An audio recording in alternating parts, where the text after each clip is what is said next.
వీక్షకులందరికీ నమస్కారం.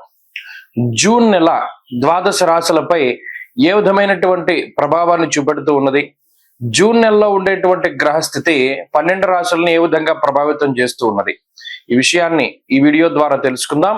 ముఖ్యంగా ఈ మాసంలో చాలా ముఖ్యమైనటువంటి మార్పులు కొన్ని ఉన్నాయి. కొన్ని గ్రహాల తాలూకు యుతులు, కొన్ని సమసప్తక స్థితులు, కొన్ని షష్టాష్టక స్థితులు ఈ రాశులపై ప్రభావాన్ని చూపించబోతూ ఉన్నాయి. ముఖ్యంగా తొలగిపోయినటువంటి కుజస్తంభన దోషము గత సంవత్సరం 2024 సంవత్సరం ఆగస్టు దగ్గర నుండి ఉన్నటువంటి కుజస్తంభన ఈ సంవత్సరంలో ఈ జూన్ 7వ తారీఖు తోటి తొలగిపోతూ ఉన్నది. నీచక్షేత్ర స్థిత కుజుడు దాదాపుగా చాలా ఇబ్బంది పెట్టినటువంటి సందర్భాల్లో, అంటే కుజ సంబంధమైనటువంటి వ్యాపారాలు, ట్రాన్స్పోర్ట్ కానీ, లేకపోతేనేమో బాణసంచాల తయారీ కానీ, పేలుడు పదార్థాల తయారీ కానీ, రియల్ ఎస్టేట్ ప్రధానంగా automobile industry, spare parts industry, ఇలా కన్స్ట్రక్షన్ ఓరియంటెడ్ ఇండస్ట్రీస్ ఏవైతే ఉన్నాయో ఇవన్నీ కూడా చాలా ఇబ్బందికరమైనటువంటి పరిస్థితులను ఎదుర్కొంటూ ఉన్నటువంటి పరిస్థితులు. ఈ కుజుని యొక్క మార్పుతోటి ఈ రియల్ ఎస్టేట్ గానీ, భూ సంబంధమైనటువంటి క్రయ విక్రయాల్లో గానీ కొంచెం మార్పు వచ్చి అవన్నీ కూడా ముందుకు వెళ్ళేటువంటి పరిస్థితులు ఉండబోతూ ఉన్నాయి. అలాగే కుజకేతువుల యొక్క యుతి చాలా ముఖ్యమైనటువంటి విషయంగా చెప్పుకోవచ్చును. అలాగే కుజరాహువుల యొక్క సమసప్తక స్థితి కూడా, ఎందుకంటే కుజకేతువుల యుతికి ప్రాధాన్యత ఎప్పుడు అంటే కుజరాహువులు సమసప్తకాల్లో ఉంటారు కాబట్టి. అలాగే కుజశనుల యొక్క షష్టాష్టక స్థితి, ఇవన్నీ కూడా ఈ జూన్ 7వ తారీఖు నుండి ద్వాదశ రాశులపై ప్రభావాన్ని చూపించబోతున్నారు. అలాగే రవి ఈ జూన్ నెలలో 15వ తారీఖు వరకు వృషభ రాశి యందు, 15వ తారీఖు దాటాక మిథున రాశి యందు ఆయన సంచరించబోతూ ఉన్నారు. రవి గురుల యొక్క తాలూకు యుతి కనబడుతూ ఉన్నది. జూన్ నెల 10వ తారీఖు నుండి గురు మౌఢ్యమి రాబోతూ ఉన్నది. అంటే 10వ తారీఖు లగాయతూ ఏ విధమైనటువంటి శుభ కార్యక్రమాలు కూడా చేయడానికి లేదు. జూన్ 10 దగ్గర నుండి గురు మౌఢ్యమి అన్నారు. కాబట్టి ఇది ఒక ముఖ్యమైనటువంటి యుతిగా మనం చెప్పుకోవచ్చును. అలాగే శనేశ్వరుడు మీనరాశి యందు సంచరిస్తూ ఉన్నారు. కుంభమందు రాహువు, అదే మాదిరిగా సింహమందు కేతువు సంచరిస్తూ ఉన్నారు. శుక్రబుధులు ఈ మాసంలో ఎక్కువగా అతిచార వక్రాలతోటి చివరికి వచ్చేసరికి శుక్రుడేమో వృషభ రాశి యందు, అలాగే కర్కాటక రాశి యందు ఏమో బుధగ్రహం సంచరించబోతూ ఉన్నారు. కాబట్టి ఈ మాసం చాలా ముఖ్యమైనటువంటి మాసం. ముఖ్యంగా పెద్ద గ్రహాలు మారుతూ లేదా ఆయా గ్రహాలపై కుజుని యొక్క ప్రభావం పడేటువంటి మాసంగా చెప్పవచ్చును. దీనిలో ద్వాదశ రాశుల వారికి ఏ విధమైనటువంటి ఫలితాలు కలగబోతున్నాయో తెలుసుకుందాం ఈ వీడియో ద్వారా. మీనరాశి వారికి జూన్ నెలలో ఒక అదృష్టం కుజుడి రూపంలో పట్టబోతూ ఉన్నది. చాలా కాలంగా, అంటే మీరు గమనించండి, మీనరాశి గురించి మనం ఎప్పుడు చెప్తున్నా ఎవరు అందరూ కూడా నెగిటివ్ గానే చెప్తున్నారు. నిజంగా ఉన్న అక్కడ గ్రహస్థితి తగ్గట్టుగానే ఫలితాలు చెప్పాలి. సరే, ఇంతకాలానికి ఒక పాజిటివ్ గా, అందులోనూ మాస ఫలితంలో పాజిటివ్ గా మాట్లాడుకునేటువంటి స్థితికి వారు వచ్చారు. ఇది చాలా గొప్ప విషయం. ఇప్పుడు రవి యోగిస్తున్నారు తృతీయ స్థానమందు. అలాగే శుక్రబుధుల తాలూకు అనుకూలతలు మనం వార ఫలితాల్లో చెప్పుకుంటూ ఉన్నాం. శుక్రుడు, బుధుడు, చంద్రుడు యోగించడం. అయితే చాలా కాలం తర్వాత ఈ రాశి వారికి కుజబలం అన్నది వచ్చింది.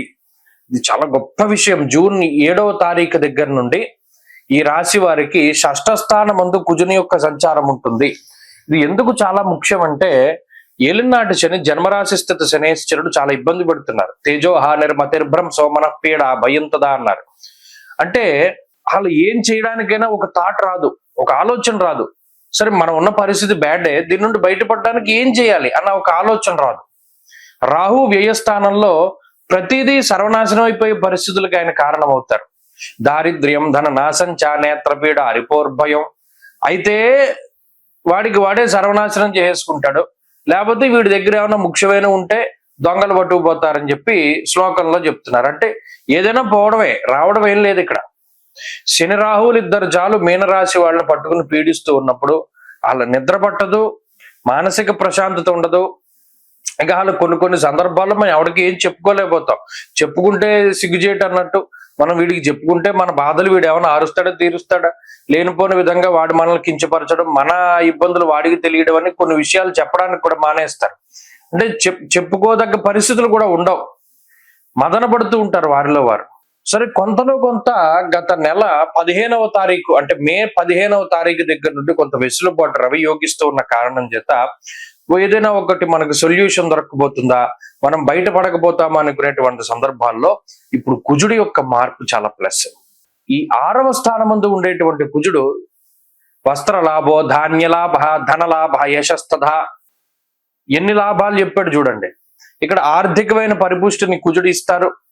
శత్రు బాధలు, రోగ బాధలు, రుణ బాధలకి సంబంధించినటువంటి ఇబ్బందులను తొలగజేస్తాడు. నిజానికి చెప్పాలి అంటే ఒక పర్ఫెక్ట్ టైంలో పర్ఫెక్ట్ గ్రహం యొక్క మార్పు జరిగింది.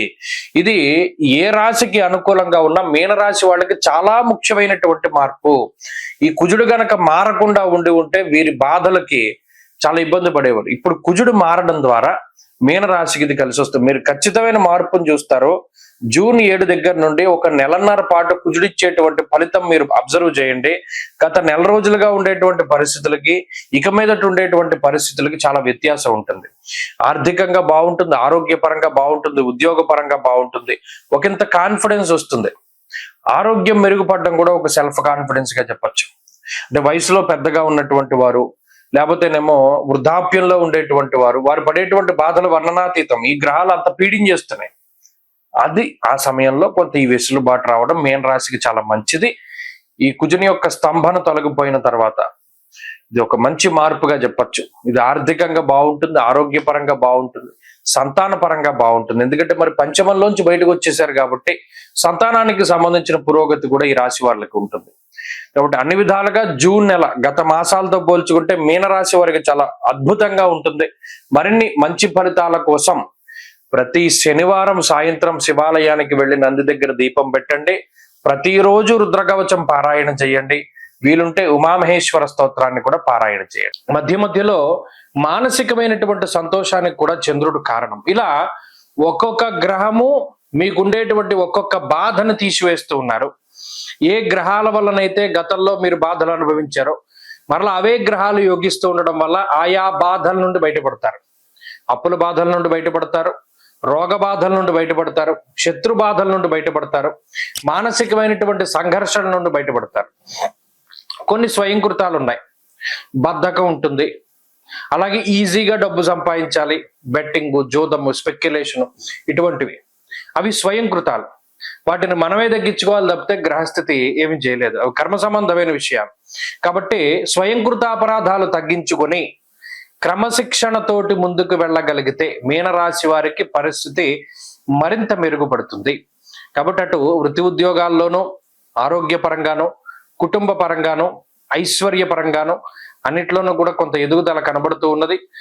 మరింత అనుకూలమైనటువంటి ఫలితాలు మీనరాశి వారికి సంప్రాప్తం అవ్వడానికై ప్రతిరోజు చక్కగా రుద్ర కవచం కానీ, దక్షిణామూర్తి కవచం కానీ, లేదు ఉమామహేశ్వర స్తోత్రాన్ని కానీ పఠిస్తూ ఉండడం చెప్పదగినటువంటి సూచన.